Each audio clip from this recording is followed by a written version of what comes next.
diberikan akal sehat. Kalau kita melihat suatu tayangan dan kita mau berasumsi atau membuat satu kesimpulan, kita harus nonton secara utuh. Janganlah, saya harus selalu memberikan pesan pada anak saya, jangan membuat satu kesimpulan kalau kita nontonnya setengah-setengah.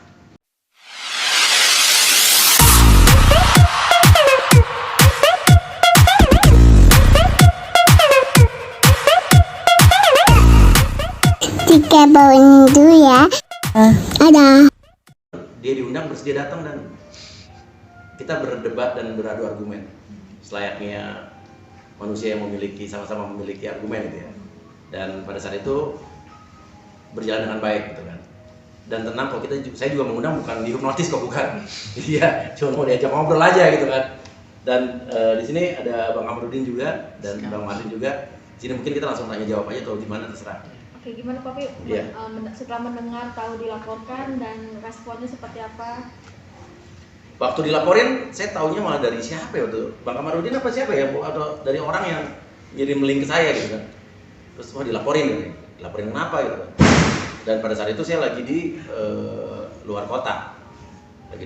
Dan ngelaporinnya karena ada katanya tudingan di podcast Uya TV, statement Bang Kamarudin yang bilang katanya polisi itu mengabdi ke mafia ya selama dalam 3 minggu.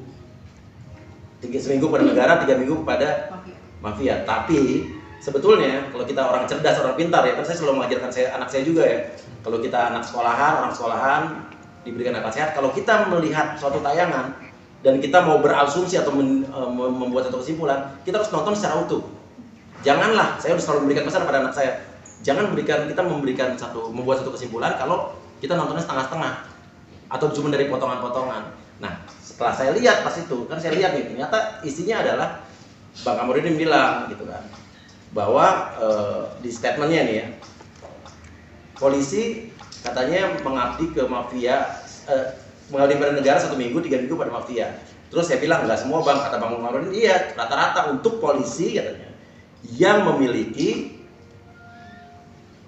harta sampai miliaran atau ratusan miliar dan bla bla bla. Dan sebetulnya kalau ditonton secara utuh, orang pasti mengerti Bang Kamarudin apa. Jadi sebetulnya udah jelas belakangnya ada lanjutannya, cuma gitu kan yang beredar di berita pada saat itu dan laporannya kita nggak tahu dipotong segimana, itu hanya cuma potongan sampai pada mafia, potong. Selanjutnya belakangnya nggak ada. Gitu. Itu dari saya sih. Bang Kamarudin. Iya. Baik, dari saya ya. Pertama saya mau katakan adalah hak setiap orang membuat laporan. Kalau itu delik laporan, delik tindak pidana laporan ya. Kemudian kalau dia delik aduan, maka hanya korban yang berhak mengadu. Kalau dia bukan korban, dia tidak punya legal standing sebagai pengadu atau pelapor. Lalu masuk kita ke materi yang disebut dengan fitnah atau pencemaran nama baik. Siapakah yang terkena fitnah? Siapa yang merasa tercemar nama baiknya? Itu dulu. Apakah orang yang melapor ini merasa tercemar nama baiknya atau merasa terfitnah? Itu dulu ya.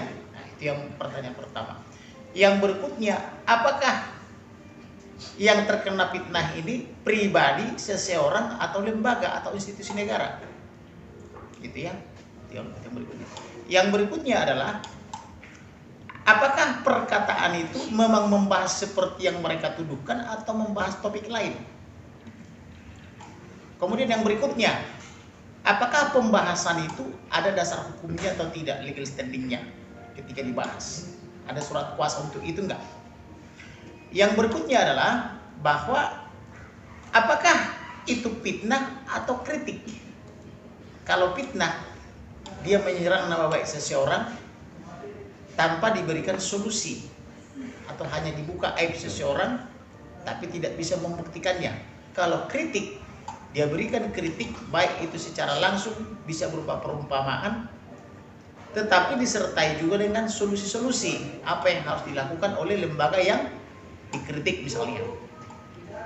Sebagai contoh, ada wakil ketua Komisi 3 DPR, namanya Desmond Mahesa dari Partai Gerindra. Begitu tertangkap Hakim Mahkamah Agung oleh KPK, dia mengatakan bahwa Mahkamah Agung itu adalah sarang koruptor. Ditulis tanggal 14 November 2022 hari Senin pukul 22 waktu Indonesia Barat. Mahkamah Agung sarang koruptor. Bagaimana cara memaknai kata-kata seperti ini? Apakah koruptor bersarang di Mahkamah Agung? Bikin sarang itu seperti rumah? Kalau burung kan sarang. Apakah seperti itu cara memaknainya? Tentu saya rasa orang berpendidikan akan tahu. Ini kan perumpamaan. Artinya bahwa Mahkamah Agung bukan lagi lembaga terhormat atau lembaga yang diagung-agungkan seperti dulu, kurang lebih begitu. Karena mereka kan wakil Tuhan. Makanya disebut dalam irah-irah itu demikian berdasarkan ketuhanan yang Maha Esa. Jadi kita memaknainya itu adalah seperti itu. Kemudian ada juga pernyataan Wakil Ketua Mahkamah Agung mengatakan bahwa mereka menyerah atau angkat tangan untuk memberantas Markus. Apakah Markus ini nama atau sebuah istilah? Itu juga harus dimaknai dengan tepat oleh ahli bahasa.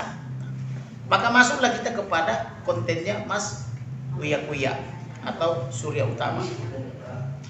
Waktu itu judulnya dibahas oleh beliau, isi rekening Brigadir J di bank lebih dari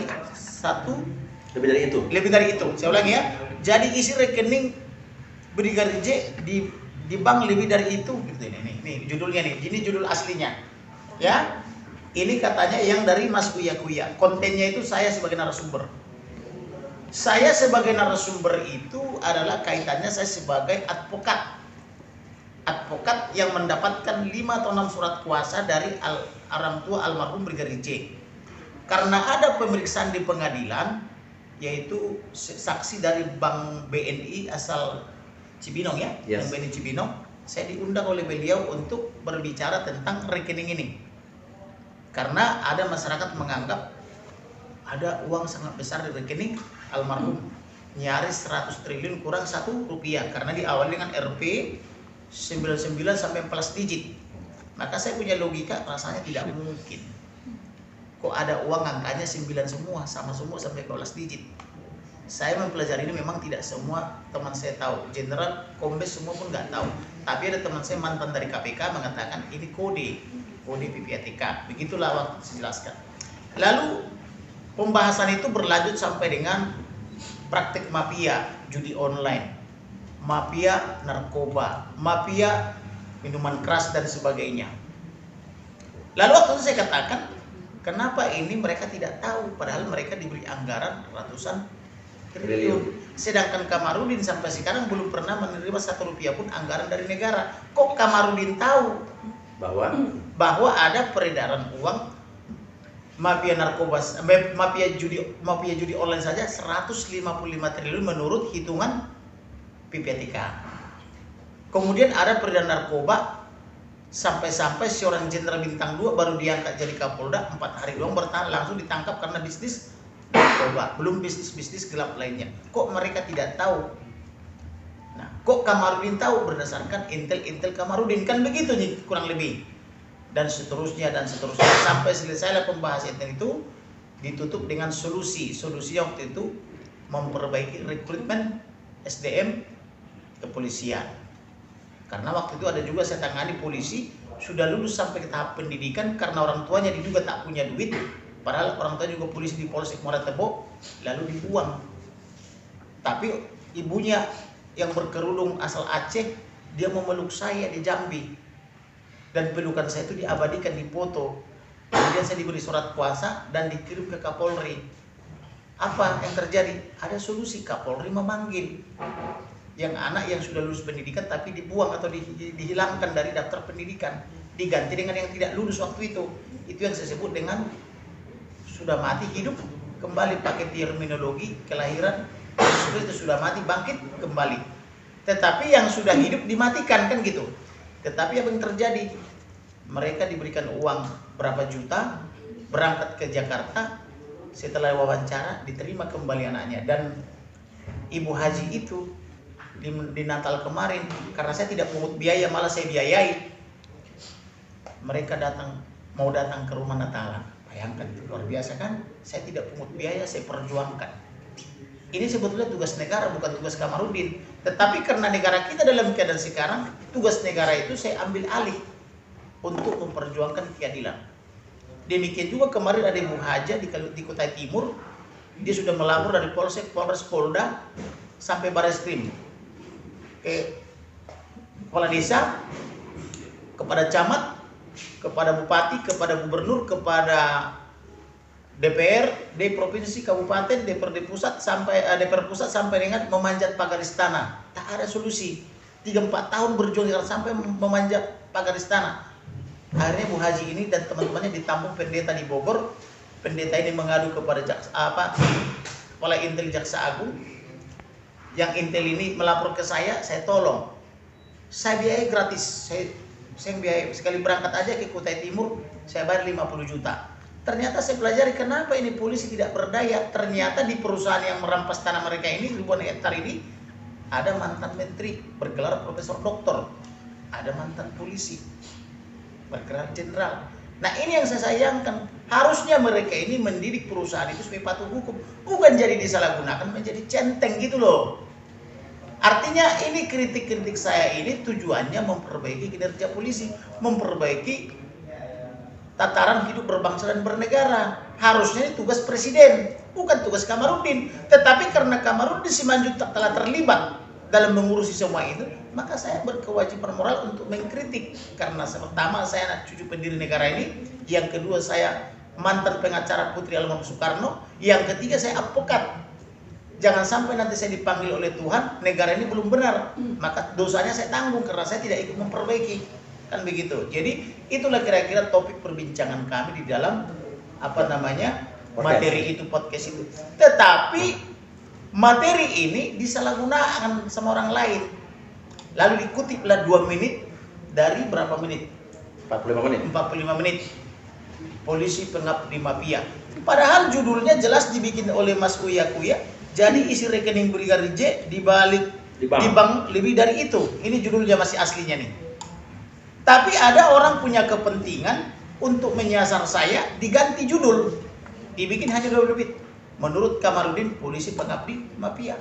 Padahal ketika bicarakan konten ini adalah bahwa banyak polisi rekeningnya gendut. Rata-rata yang rekeningnya ini puluhan sampai ratusan miliar sampai triliun itu adalah rata-rata adalah pengabdi kepada mafia. Kerja buat negara seminggu, 3 minggu buat mafia. Itu kan perumpamaan. Seperti tadi yang Desmond Mahesa bikin perumpamaan bahwa di Mahkamah Agung itu adalah sarang koruptor. Bukan berarti koruptor bikin sarang kayak sarang burung, bukan. Itu perumpamaan. Maka kalau menonton itu biasain dari awal sampai akhir. Jangan hanya baca judul. Dan jangan pula tidak membaca dari aslinya. Aslinya kan di Mas Uya Kuya, tetapi yang beredar itu di TikTok itu atau di mana-mana itu adalah potongan-potongan. Seperti saya katakan kemarin itu waktu saya diwawancara wartawan, anggota tubuh itu mulai dari kepala, leher, saya kasih kata ya, dada, perut, tangan, paha, kaki, sampai jari. Lalu ada orang memotong, anggota tubuh hanyalah perut katanya. Jadinya hoax. Nah yang salah siapa? Yang edit dong. Udah dijelaskan semua anggota tubuh, tapi diedit, dipenggal hanya bagian perut. Jadi hoax. Nah harusnya diminta pertanggungjawaban kepada orang yang mengedit. Contoh misalnya, saya ditegur oleh Kabareskrim Polri ketika ada editan itu. Saya langsung saja misalnya waktu itu dikirim ke saya itu hasil wawancara pipa.id, pipa.co.id kalau salah. Pokoknya ada pipanya lah. Saya tangkap di dalam WhatsApp itu Kabareskrim menerima WhatsApp dari orang lain. Tolong disumpal mulut orang ini, maksudnya mulut saya. Siapa yang bilang? Pokoknya seseorang yang meng-WhatsApp Kabareskrim. Iya. Dengan disertai dengan hasil editan yang disebut dengan polisi mengabdi kepada mafia. Maka Kabareskrim forward ke saya. Bang, jangan berkelebihan bang. Masih banyak polisi yang baik-baik kan begitulah. Maka jawaban saya kepada Kabareskrim waktu itu, siap bang, terima kasih nasihatnya. Akan tetapi saya belum pernah diwawancara oleh wartawan ini. Saya hanya pernah diwawancara oleh Surya Utama atau Mas Uya Kuya, itu pun durasinya panjang, ada penjelasan dari awal sampai akhir, kan begitu. Bukan seperti ini hanya penggalan 2 menit.